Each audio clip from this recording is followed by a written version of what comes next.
The room was colder than usual, and it wasn't just the atmospheric regulators. Something in the air, a thick silence, too dense to breathe, hung like a veil over the council chamber. Delegates from 100 worlds sat motionless, as if trying to process the same line of data that had just scrolled across their holoscreens. The United Terran Coalition hereby withdraws from all Galactic Council diplomatic activities effective immediately. No further negotiations will be pursued. This decision is final. No explanation, no warning, just a cold, clinical transmission from the humans. Ambassador Kral of the Valari kept blinking his outer eyelids, an involuntary sign of distress. "Surely this is a glitch," he muttered, his voice shrill with desperation. "The Terrans wouldn't just leave." But they had. Their embassy was empty. Communications were dark. Not even a signal ping returned from their moon base in Sector Theta 9. One by one, every open diplomatic channel with humanity had gone quiet. Councillor Ozkek, a reptilian from the core Rim species Drek, slammed a clawed fist on the obsidian table. "This is madness. We depended on their mediation with the Zarn conflicts. We need them for the Krolt-Fenri peace accords. Their absence jeopardizes the entire stability of this quadrant." He wasn't wrong. In just 75 Earth years, humans had become more than just another species in the galactic soup. They were the glue, not the strongest, not the most advanced. But damn if they hadn't mastered the art of making others talk, of making sworn enemies sit across a table and see sense. And now there was no glue, just fraying threads. "We need to understand why," hissed Chancellor Viren of the Nolak, her 6 tendrils twitching in agitation. "What did we do to push them away?" That was the unspoken question buzzing in every delegate's mind. The truth was, they'd been pushing for a while. Humanity had raised concerns, small at first, about how resources were allocated, about corruption in certain council decisions, about the blatant exploitation of weaker civilizations in the Outrim sectors. But their voices were always brushed aside. A young species, a sentimental species, too emotional. No one took them seriously. Until now. Now, the consequences of that arrogance were beginning to unfold. Without Earth's balancing force, decades-old ceasefires were beginning to crack. Trade deals were falling through. The ruthless species, the ones who had once feared human intervention, were sharpening their knives. And worst of all, rumors were spreading. Whispers in the underdark of communication networks. The humans are preparing for something. They didn't leave to hide. They left to build. Earth has gone dark before, and when they returned, empires fell. At that exact moment, Ambassador Tyron of the Zek Alliance stood, his normally serene expression etched with alarm. "We underestimated them," he said slowly. "We thought their power was in diplomacy, but their true strength was in choice, and they've just chosen not to save us this time." The chamber fell into a heavier silence than before. It was the sound of a galaxy finally realizing the humans had been holding back. And now, they'd stopped holding anything at all. Ambassador Tyran's words echoed long after the council dismissed for emergency recess. Delegates scrambled, not to solve the crisis, but to figure out how much worse it could get. No one wanted to be the first to say it, but they all felt it gnawing at the edges of their minds. What if humanity never comes back? In the halls of the core diplomatic tower, Ambassador Verka of the Talari Confederacy slithered through the marble corridor, her neural assistant blipping non-stop with encrypted messages. Behind her mask of diplomacy was panic, raw and rising. The Talari economy was tied heavily to human tech patents. Even with all their advancements, it was Earth's neuroreactive alloys and AI moderation systems that powered over half the fleet communications across their systems. She opened a channel to her homeworld. "Cut all projections involving Terran technologies. Prepare fallback systems. divert research toward synthetic alternatives. Her voice was low, sharp. "What happened, Verka?" her prime overseer asked. "We pushed them too far," she replied simply. "Now we're going to pay." Meanwhile, across the galaxy, the ripple effect had begun to take a more visible form. On the planet Voltron 9, an old border world, the long-standing truce between the Garash Syndicate and the Umbral Houses was already breaking. The Garash launched a targeted strike on a disputed refinery, claiming the humans were no longer around to enforce peace. The Umbrals responded in kind, unleashing autonomous drones into Garash space. Before the end of the day, 12 systems were plunged into chaos. And yet Earth remained silent. From the surface of the lunar relay station, now manned solely by Terran AI, no messages were sent. The humans had not just withdrawn from diplomacy, they'd withdrawn from visibility. No ships entered or exited their usual patrol corridors. No response to the Council's increasingly desperate hails. It was as if Earth had become a black hole of intentions, everything known, now unknowable. Chancellor Viren convened a private emergency meeting with the inner circle of the Galactic Defense Corps.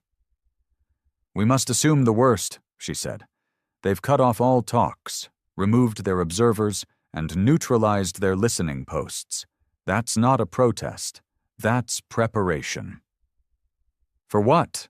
asked General Krull of the Histari Armada, his voice a low rumble. Viren hesitated. "Independence. From us." The general scoffed. "Humans always wanted to be part of the Council. It gave them legitimacy." "No," Viren corrected, her voice bitter. "We gave them legitimacy when it suited us, when they cleaned up our messes, fixed our wars, taught us how to coexist, but we never respected them. Not really." And now, the humans had given their answer. That same night, deep inside a classified station orbiting Jupiter, Admiral Caney of the Terran Inner Fleet reviewed the last of the transmission logs. The Council had sent 32 messages, all unanswered. And now they'd stopped. "Any movement from the Volton cluster?" Caney asked. His adjutant nodded. 3 skirmishes, 2 Council vessels destroyed, 1 refugee ship raided. Caney stared at the screen for a long time. Then, finally, he spoke. "We gave them peace. They didn't value it. Let them see what the galaxy looks like without us." Behind him, Earth's defense grid lit up. Silent, invisible to outsiders, and terrifyingly prepared. Because the humans weren't disappearing. They were retreating, strategically, silently, and everyone in the galaxy was about to learn what that really meant. The stars above Earth gleamed with deceptive calm, but behind that quiet shimmer was a machine of terrifying potential. Humanity hadn't gone dormant. They'd gone inward, consolidating, calculating, preparing. From the outer moons of Neptune to the hidden bases under Europa's icy crust, Terran systems operated on strict silence protocols. No transmissions, no leaks, just the steady hum of a civilization folding into itself. Deliberately. Admiral Caney stood inside the darkened operations nexus of the Terran High Command, surrounded by flickering holoscreens projecting galactic conflict zones. Sector by sector, chaos was blooming. The fragile order the Council had taken for granted was now unraveling like a poorly sewn cloak. Earth had been the stitch, and they had ripped it out. He turned to Director Ilara Mendez, Chief Strategist of Earth's Diplomatic Security Initiative. Her face was pale, lit in soft blue from the floating data panels. "How long before the Council sends ships into Sol?" Caney asked. "They're scared. But they're not stupid," Ilara replied. "They know crossing into Terran space could mean war. For now they'll keep begging us to return. But that won't last." Caney nodded slowly. "And when the first desperate faction makes a move? Then we show them why diplomacy was always the better option." She tapped a series of commands into her wrist interface, and the screens changed. Tactical overlays of new orbital arrays, AI defense systems, autonomous swarm interceptors. These were the things humans had built in silence. Not weapons for conquest, but shields meant to ensure no one ever tried to conquer them. Back in the Galactic Council, the mood had shifted from confusion to paranoia. No official statement from Earth had come since their withdrawal, and the Council's most powerful races were starting to accuse one another of provoking the Terrans.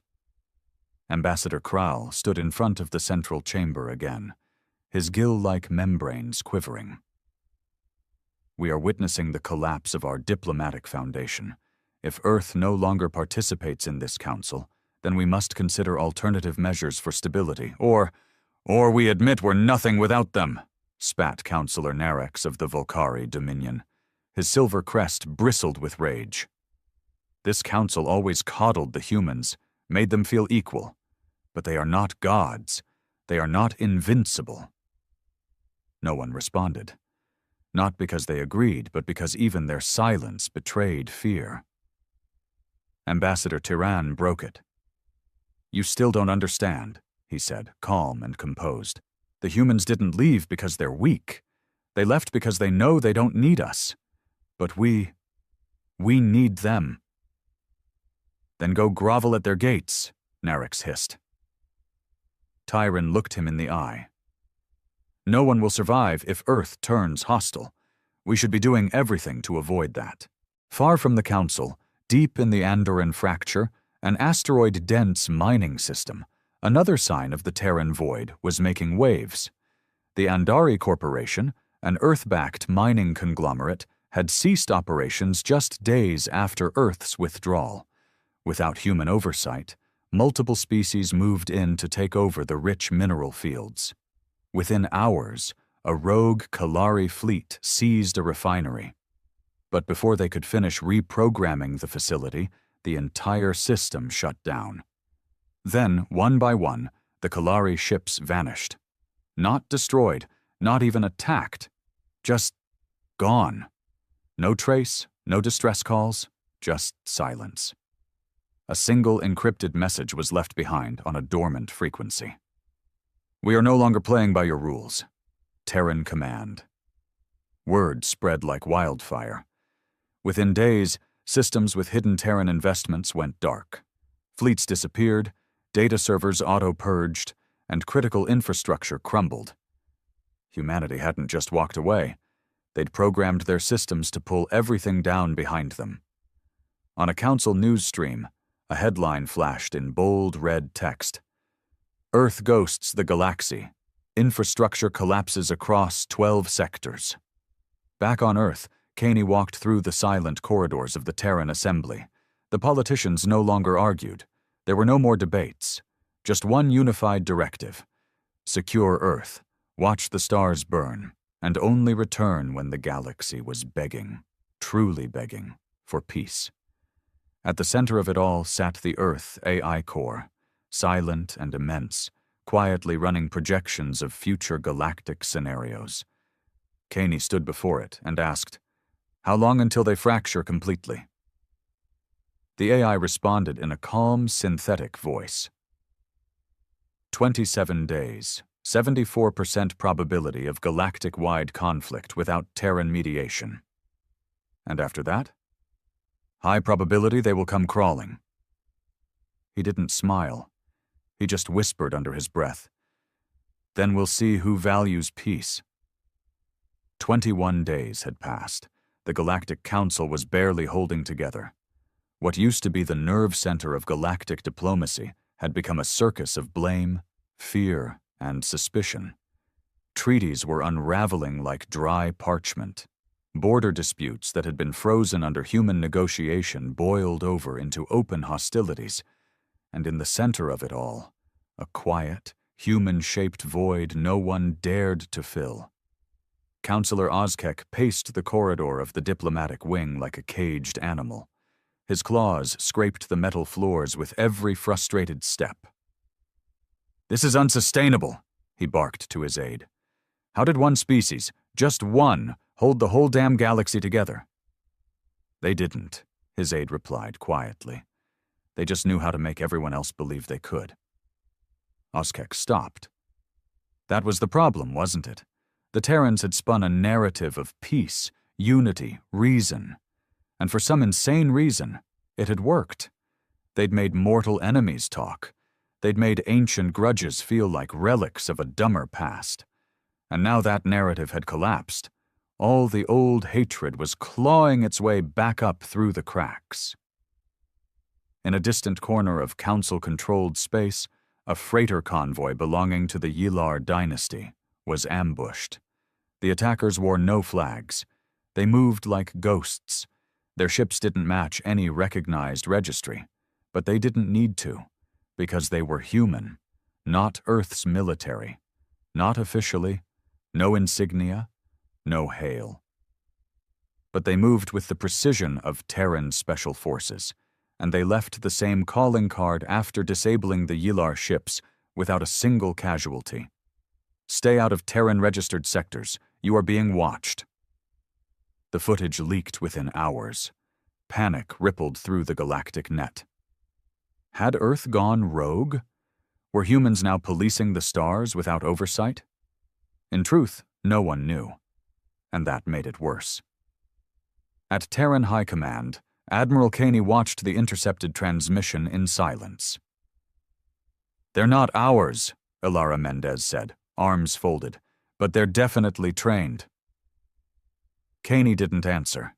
He already knew the truth. Earth hadn't told its Black Ops units to stand down after the withdrawal. No, they'd simply vanished from official channels and gone freelance. "You think they're acting on their own?" he asked. "They're loyal," Ilara said, "but they're tired of being ignored, of holding the leash while getting bitten. Now they're sending a message. Humans don't need permission to protect their own." Caney sighed. "And what happens when the Council decides to respond with force?" "They won't," Ilara said. "They're too fractured, and too afraid. Besides, they still don't know how many of us were embedded in their systems." That much was true. In the last decade, Earth had embedded Terran advisors in dozens of planetary administrations, supply chains, and military operations.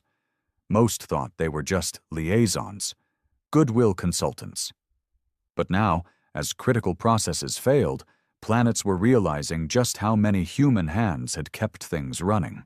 On Meraxis Prime, a planet home to 10 billion and a key trade junction, the planetary weather control satellites went down. Crops withered. Storms hit. The planet begged the Council for aid. But the backup systems? All Terran-made, all encrypted, all offline. Another message blinked onto their screens. "You treated our cooperation as dependence. You forgot what independence looks like." Back in the Council chamber, things had gone from desperate to delusional. Some factions were demanding Earth be labeled a rogue state. Others begged for re-engagement. One proposed a bounty on Terran commanders. It was chaos. Ambassador Turan stood slowly and addressed the hall with a grim calm. "You are all fools if you think threats will work. Earth chose diplomacy for your benefit, not because they were weak, but because they were merciful. They have the power to bring entire systems to their knees, and all they've done so far is disappear." A silence fell across the chamber. "They are not attacking us," Turan continued. "Not yet, but they're letting us see what we really are without them, frightened children in a crumbling empire." And then, just as the Council descended into another shouting match, a signal came through. A transmission. From Earth, encrypted, unmistakably human, and directed at everyone. Council leaders, fringe colonies, pirate syndicates, and sovereign empires alike. The message was simple. "We are watching. Every system, every failure, every betrayal. You had your chance to build peace. Now you will earn our silence, or suffer its consequences." No one dared respond. No one dared ask what came next. The stars never looked so still. Across the galaxy, the Terran message echoed like a death knell. "We are watching." That was all they needed to say. No ultimatums, no declarations of war. Just an assertion of presence, silent, looming, and suffocating. It was a ghost that followed every ship launch, every council directive, every unauthorized border crossing. And no one knew where the line was anymore, because Earth hadn't drawn one. In the far-off Argent sector, a minor skirmish between the Kern Dominion and the Brel Syndicate erupted over a trade station once regulated under Terran oversight. Within hours, both sides found their weapons disabled mid-firing sequence. No explosion, no external attack, just a synchronized systems blackout. Then came the audio message, cutting through every channel. "You are not children. Learn to act like it." Neither side claimed victory. Neither side dared retaliate.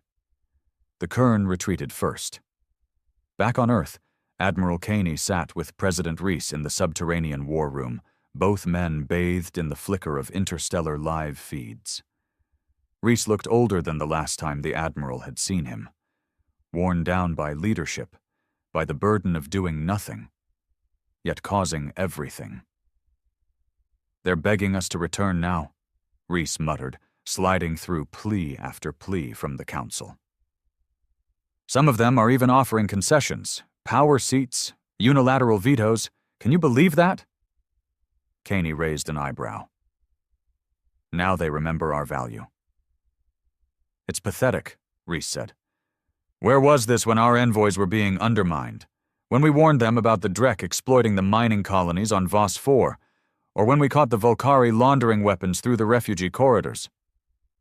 "They thought we'd bark, but never bite," Caney said simply.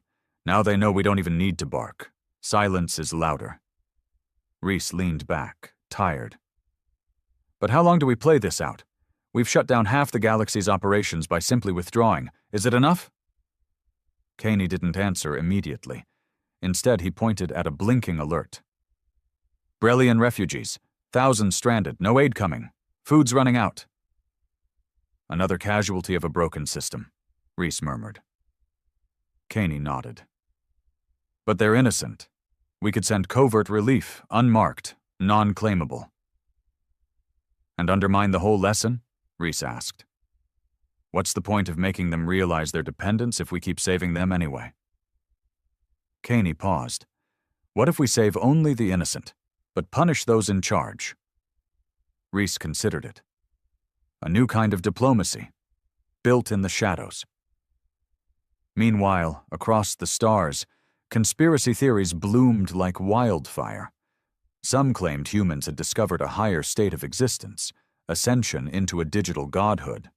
Others whispered that Earth had forged secret alliances with ancient civilizations beyond known space. One popular theory even accused humanity of building a kill switch inside every council-aligned AI system, one they could trigger at will. None of it was confirmed, but none of it could be disproven either. That was the genius of it. On Caraxa 3, a once vibrant trade world, protests filled the streets. People blamed their leaders for alienating Earth. "Bring back the humans," one massive banner read in intergalactic common. Another, more ominous, said, "If Earth is gone, who's left to keep the monsters at bay?" Ambassador Virka of the Talari Confederacy, once among Earth's most vocal critics, now found herself sending daily messages toward Sol. Her language had changed, no longer dismissive or demanding. Her latest transmission, intercepted by Terran intelligence, read simply, "We were wrong. I was wrong. Please, help us rebuild." Earth didn't reply, but Caney saw it. "She's just the first," Ilara said, stepping into the room. Caney nodded. "Soon they'll all come, not for negotiation, but for penance." She looked at him carefully. "And will we forgive them?"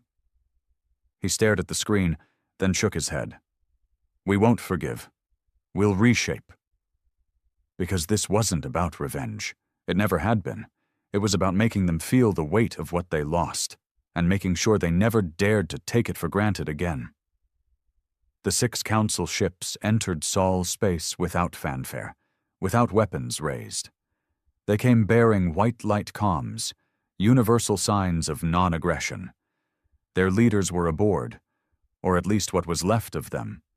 Chancellor Viren, Ambassador Kral, Councillor Ozkek, and 3 others representing fractured blocks desperate to hold their empires together. The humans had not invited them, but they came anyway. As their ships reached the outer perimeter of Earth's defense grid, they were stopped by a silent wall of Terran satellites, orbiting like sentinels.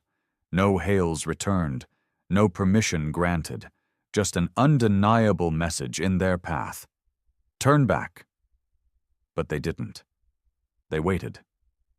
Inside her chamber, Chancellor Viren sat stiffly, staring through the viewport at the blue marble of Earth. "They're watching," she whispered. "I know they are." Ozkek scoffed. "If they wanted to vaporize us, they would have done it already." "That's not their way," Krail murmured. "Not unless we give them a reason." Hours passed. No movement, no warning. And then, at precisely the 6-hour mark, the lead Terran satellite rotated and projected a single corridor, 1 ship allowed through. The others were instructed to remain outside Sol's inner perimeter. Viren's shuttle was granted passage. She didn't question it. She just boarded it, hands trembling, mind reeling. As she descended into Earth's upper atmosphere, the silence was deafening. No chatter, no guidance, only the unspoken pressure of being summoned by a force that had abandoned language for consequences. Her shuttle landed on a landing platform outside what used to be Geneva's intergalactic embassy. The area was pristine but empty. No guards, no welcoming party, just a long walkway, and at the end of it, 1 figure. Admiral Caney. He stood still, arms behind his back, as the wind blew softly over the silent complex. Viren approached, each step weighed with regret. When she stopped before him, she lowered her head. Not out of weakness, but necessity. "I come not with threats," she said quietly, "but with truth." Caney gave a faint nod. "We've been listening." Viren's eyes flicked upward. "Then you know. The Council is collapsing. The Drek have declared martial rule over 4 sectors. The Volcari are annexing neutral trade routes. Thousands are dying. We've tried. Without you." "I know," Caney replied, voice flat. "And I know," she added, eyes tightening, "we don't deserve your return. Not after how we treated your people, your diplomats, your warnings. But I ask anyway. What do we need to do?" For a long moment, Caney said nothing. Then he turned slightly and motioned toward the horizon. "You see that?" he asked. Viren turned her gaze. In the distance stood a new kind of building, sleek, metallic, alive with Terran tech. Unlike the old embassies and council towers, it wasn't meant for negotiation. It looked more like a command center. "That is the Nexus Directive Hub," Caney said. "It will be the core of Terran diplomatic operations going forward. Not a meeting place, a decision engine." Viren blinked. "You're building your own council?" "No," he said. "We're building a system that doesn't depend on begging, on hierarchy, on games. We will offer aid when it's earned, peace when it's kept, protection only when it does not cost our dignity. We are not returning. We are rising." She swallowed hard. "And what role does the old council have in this future?" Caney looked her straight in the eyes. "None." Silence passed between them. It wasn't cruel. It wasn't angry. It was final. "I see," she said. "Then this was our reckoning." "No," Caney replied. "This was your chance to see what Earth really is. Not your peacekeeper, not your pawn, but your proof. That mercy has limits." As Viren turned to leave, Her steps felt heavier than when she'd arrived. Not because she'd failed, but because she finally understood that she never really saw the humans for what they were. They weren't warriors. They weren't diplomats. They were survivors. And now, they were kings. Back in council space, the aftermath of Viren's return rippled like a shockwave. She didn't bring salvation. She brought a message, and that message chilled every delegate to their bones. Earth isn't coming back. Not to your table, not to your rules, not to your system. And worse, they're building their own. The message reached every corner of the crumbling Galactic Council. Systems once smug in their superiority were now scrambling for contingency plans. Everyone had assumed humanity needed the Council to survive. Now it was clear. It had been the other way around all along. On the desert world of Zorith 7, once a strategic hub under human arbitration, the Volcari had moved in. They claimed stabilization efforts. In truth, it was conquest. Local leaders resisted, but they had no weapons, no backing. Earth had left them behind, or so they thought. In the black of night, the Volcari command base was struck with pinpoint precision. Power grids failed. Ammo depots exploded in controlled burns. No civilian casualties. Every Volcari officer was found unconscious in their quarters. And painted across the command center wall in Terran military code, "This world remembers Earth. We remember it too. No broadcast, no footage released, just the bodies and the silence that followed." The Volcari pulled out within the week. This was becoming Earth's new diplomacy. Anonymous justice. President Reese paced inside the Terran assembly, reading the latest intelligence reports. All around him, military brass and civilian leaders coordinated in harmony. No Senate squabbles, no lobbying. Earth had moved past politics. What they were building now was purpose. "We've identified 16 more Council-aligned colonies where collapse is imminent," said Alara Mendez, projecting a glowing galaxy map.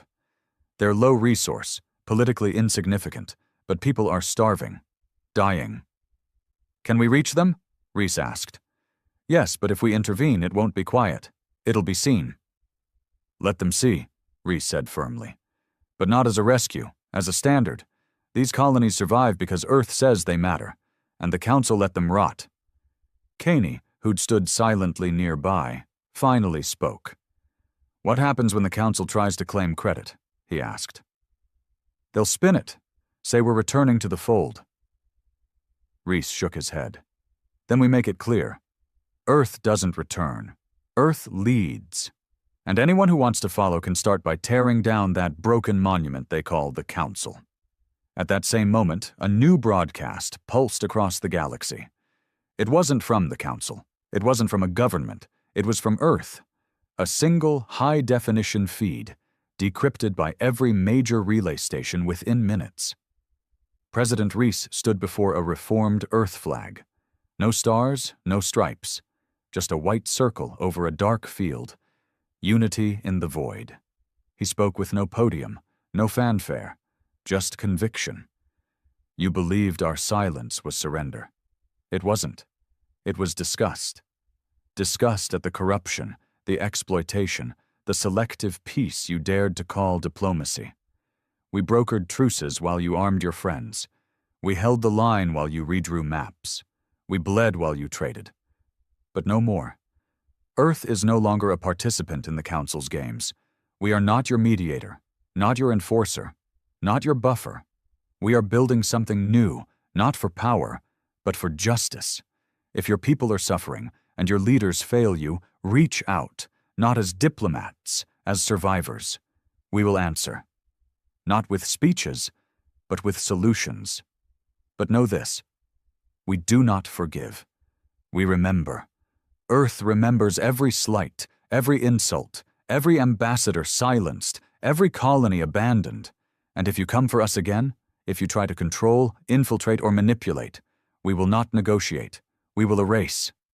Across 1,000 systems, the message sent shockwaves. On core worlds, leaders trembled. On border planets, people cheered. In slave colonies and war-torn sectors, children stared at the screen with something they hadn't felt in years. Hope.